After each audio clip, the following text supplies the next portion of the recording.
ìròyìn ayọ̀ náà la wà lónìí lórí ètò Agogo Ayo. Èmi ni Olúwaṣèyí Ògúnlẹ̀yẹ. Ẹ gbọ́ kókó inú ìròyìn náà.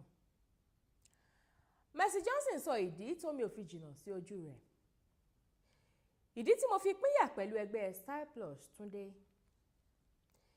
Ẹ wá nǹkan fìdílé ká jẹ gbádùn ìròyìn náà lẹ́kùnrẹ́rẹ́. Gbogbo ènìyàn ló mọ̀ wípé tí a bá fẹ́ sọ̀rọ̀ nípa òṣèrébìnrin tó mi jẹ́ òjìnnà sí ojú rẹ̀, Mercy Johnson Okoje jẹ́ ọ̀gá wọn. Òṣèrébìnrin náà bá àwọn oníròyìn sọ̀rọ̀ nínú ìfọ̀rọ̀wérọ̀ kan. Ó ti ṣe àlàyé bí ẹ̀gbọ́n òun ṣe di bíríkì lápàpàǹdodo àti bí òun àti mọ̀lẹ́bí òun ṣe kó wọnú ilé àkọ́pàtì kan kí wọ́n bá lè ní òrùlé lórí wọn. Gbajúgbajà òṣèrébìnrin náà fi hàn wípé ní ọ̀pọ̀lọpọ̀ ìgbà tóun bá ń sunkún nínú eré, kì í ṣe ìtàn eré náà ló mú òun sunkún o. Ìrònú ìbẹ̀rẹ̀ ìgbésí ayé òun tí kò gún régé rárá ló máa ń mú omi jáde ní ojú òun.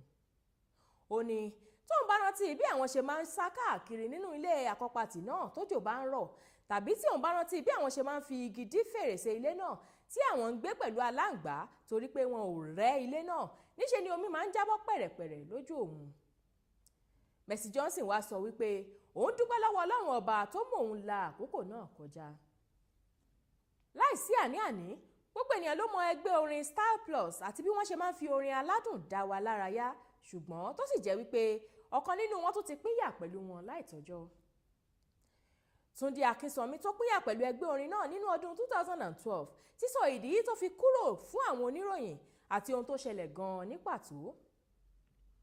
Ó fi hàn wípé òun ti ṣetán láti sọ ojú abẹ níkò nípa ohun tó ṣẹlẹ̀ gan-an. Túndé ṣàlàyé pé lọ́dún 2012 òun pinnu láti gbé iléeṣẹ́ aṣọ òun ìyẹn Native Boy jáde ní Asia kí òun sì fi orin In Your Eyes tì í lẹ́yìn, ṣùgbọ́n àwọn ọmọ ẹgbẹ́ òun ò faramọ́ ìpinnu náà. Ó tẹnumọ́ wípé jíjẹ́ ọmọ ẹgbẹ́ kìí ṣe nǹkan kékeré rárá, nítorí wípé oníkálùkù ló ní ìwà àti ìrètí ọ̀tọ̀ọ̀tọ̀ eléyìí tó máa ń pọ̀ sí lójoojúmọ́. Ó ní ẹgbẹ́ ọlọ́mọkùnrin kìí ṣe eléyìí tó máa ń pẹ́ rárá, nítorí wípé àwọn ọmọkùnrin náà yóò padà di àgbàlagbà ọkùnrin tó sì jẹ́ wípé ọgbọ́n orí wọn yóò dàgbà sí i, iṣẹ́ wọn yóò pọ̀ sí i, wọn yóò tún ti ní ìtumọ̀ tuntun fún ọjọ́ iwájú wọn. Ká tó parí ìròyìn fún tòní, ẹ gbọ́ ọ̀kan lára àwọn àǹfààní tó wà lára ìbẹ́pẹ. Ìbẹ́pẹ jẹ́ èso tí a ti máa ń lò láti ọjọ́ pípẹ́ láti wo àwọn àìsàn kọ̀ọ̀kan tó bá ń bá wa jìjàkadì. A máa ń lo àwọn ewé, irúgbìn àti mílíkì tó wà lára igi ìbẹ́pẹ láti wo àwọn ìṣòro tó ń bá ìfun àti ẹ̀dọ̀ wa jà. A sì tún máa ń lò ó láti pa àwọn aràn tó wà nínú ikùn wa. Ìbẹ́pẹ tún jẹ́ èso aládùn tí gbogbo ènìyàn máa ń gbádùn gẹ́gẹ́ bí ọ̀kan lára àwọn èròjà tó wà nínú oúnjẹ wọn. Nítorí náà, ẹ jẹ́ ká túbọ̀ múra sí bí a ṣe ń jẹ ìbẹ́pẹ. Èyí ni òpin ìròyìn fún tòní, ẹ wá kókó inú rẹ̀ lẹ́ẹ̀kan sí i. Mercy Johnson sọ ìdí tó mi ò fi jìnnà sí ojú rẹ̀. Ìdí tí mo fi pínyà pẹ̀lú ẹgbẹ́ Style Plus Túndé. Àwùjọ àlọ́ lórí abala ìròyìn ayọ̀ lórí ètò Agogo Ayo fún tòní. Lẹ́ẹ̀kan sí èmi ni Olúwaṣèyí Ògúnlẹ̀yẹ. Ètò ṣì ń tẹ̀síwájú, ẹ má bá wa kálọ.